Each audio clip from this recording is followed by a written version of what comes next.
and she goes into the mountains. She'd never known a man, and this comes the custom in Israel, line 40, again, an old custom, that the daughters leave home every year to lament the daughter of Jephthah the Gileadite for 4 days. Does this sound familiar to you? Have you seen this in any other culture? It's the Dionysus Greek rites when they go into the mountains in Greece and mourn Dionysus, and the women go crazy in the mountains in Greece. And also, if you know Greek legends, this is the story of Agamemnon about to go off to the Trojan Wars when he sacrifices his daughter Iphigenia, if you know those legends in the Greek literature. Now, which came first? I have no idea. Is this inspired by the Greek, or is the Greek inspired by this? I have no idea. I don't know, the play about Iphigenia is written in the 400 BC period by, I think it's, who, Aeschylus, is it? It's an early Greek tragic writer. He's the earliest one, so it's in the 5th century.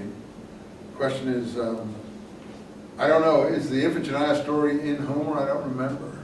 I'm not sure. No, it's not. It's in Aeschylus, and it's also in Euripides. Yeah, but that's later stuff. It's not in the early legends. They may have, it may have bled in. This may have bled in that way. I had thought this was inspired by the Greek, but it could be the opposite. But I don't think these are independent stories. I think that they're related in some way, as is this tradition about this Dionysian sort of tradition, which is very monotheistic, un-Yahwistic. But it's a custom that the daughters, the virgins, would go out. So all these stories, this is old material, even when it's written. Very old material. Okay, so the Ephraim mobilized for some reason, crossed the Jordan. I guess they're fighting the Ammonites on the other side. And Jephthah mustered the men of Gilead and joined with Ephraim, line 12:4. And the men of Gilead routed Ephraim. I can't know. What do you mean? I mean, they're fighting with Ephraim, Gilead, or against Gilead? It's almost impossible to understand what's going on sometimes. But there is antagonism between Ephraim and Gilead, even though here it looks like they're helping each other. They don't seem to be helping each other. This is also famous material both here and in Samuel. When they're looking for a password, they say to people, say shibboleth. Line, that's where we get the word it's a shibboleth from. Line 6 means ear of corn. Say shibboleth. And he said sibboleth. He couldn't say sh, he said s. And when they knew that, they slaughtered him.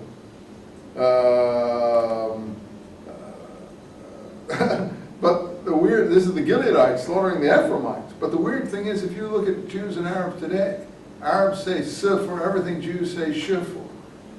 Like Jews say shalom, and Arabs say salam. They sis everything, Jews say sh. In other words, they're still doing it today. This overlap of sh and s.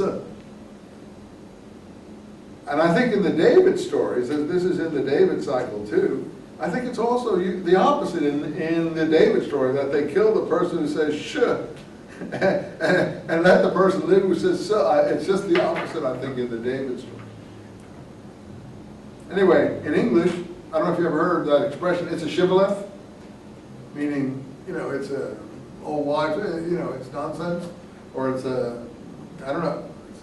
No other way to express it. It's a shibboleth. It's something people believe but didn't happen. It's a tale, and it comes from this use of the word shibboleth here. Okay, after that came Ibzan, son of Bethlehem, and again I think this is Zebulun. He had 30 sons and 30 daughters. Uh-oh, we heard that already. Who do we hear that about? This is just to round out the 12-judge scheme, you see. This is Yair had 30 donkeys' coats. This one has 30 sons and 30 daughters, and he judged Israel for 7 years. After him came Elon of Zebulun. He was judge Israel for 10 years, and then he was buried.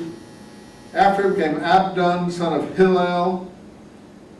He had 40 sons, 30 grandsons, rode on 70 donkeys, colts. It looks like that's Ephraim. He was in the mountain country of Ephraim. But look at that. That's all they know about these people, just a formula. This one had 30 sons and 30 daughters. That one had 30 sons and, 30 donkeys, colts. This one had 70 donkeys, colts. They don't know anything. They're just filling out the 12-tribe scheme. They don't have all these people at all. This is just a name. Anyway, if they know anything, they haven't told us anything. And then the famous story Samson everybody knows about. He was a Nazarite. First we've heard of that, line 5, from his mother's womb, meaning that a razor never touched his head. He would rescue Israel from the Philistines. See, we didn't have the Philistines much previously. The Philistines are already in the land. They're on the seacoast. They're Greek people. Now we're getting pretty close to historical material here. Everybody knows the Samson story. What is the tribe here? I'm not sure what the tribe is supposed to be of Samson, but I think I don't need to read this story. Huh? Dan? Okay. Good, thanks a lot. It's Dan? Good, thank you. Oh yeah, tribe of Dan, there we go. Well, we really do just about have every tribe represented. And if you count them, it's just about 12. There's a few, like this, 2 of them seem to come from Zebulun here, Hebron, and no, he doesn't. So I would say Ibzan of Bethlehem is not Zebulun, it's Simeon. Ibzan is Simeon, the one we just had, and then Elon is Zebulun, that's what I think. Abdon, he's Ephraim. And Samson is Dan. Okay? So we're just about there. We've just about got all the tribes covered.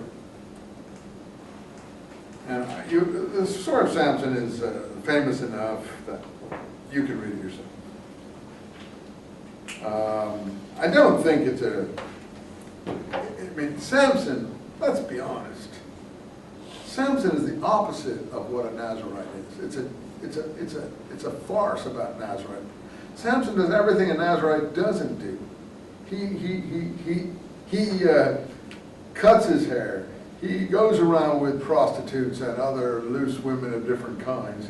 He's a totally undisciplined person. So it's like someone telling odd stories about Nazarites and yet endearing ones at the same time. It's a very odd example of a Nazarite. Because a Nazarite is someone dedicated to God, totally, if you want, ascetic person, maybe fasting, vegetarian, not drinking wine, not shaving, etc., like a kind of anchorite. And this is Samson just the opposite.